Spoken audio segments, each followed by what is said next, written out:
2019 నాటికి 72% పూర్తయినటువంటి పోలవరం ప్రాజెక్టు గత ప్రభుత్వ పాలనా పాపం ఫలితంగా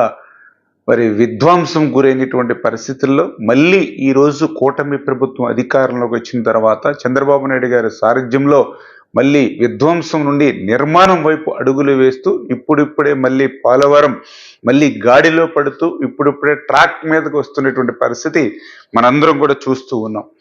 ఏదైతే డబుల్ ఇంజిన్ సర్కార్ యొక్క ఫలితం ఏంటనేది అటు అమరావతి రాజధాని నిర్మాణం కానీ, స్టీల్ ప్లాంట్ ప్రైవేటీకరణ నిలుపుదల కానీ, రైల్వే జోన్ సాధించుకోవడం కానీ, పెద్ద ఎత్తున పరిశ్రమలు పారిశ్రామికవేత్తలు ఈ ఆంధ్రప్రదేశ్ రాష్ట్రంలో పెట్టుబడులు పెట్టడానికి ముందుకు రావడం కానీ, ఇవన్నీ ఒక ఎత్తు. పోలవరం ప్రాజెక్టుకి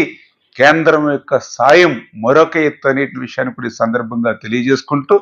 అందులో భాగంగా ఈ యొక్క 7-8 మాసాల పాలనలోనే చంద్రబాబు నాయుడు గారు ఢిల్లీ ప్రధానమంత్రి, ఆర్థిక మంత్రి, జలశక్తి మంత్రులను కలవడం ద్వారా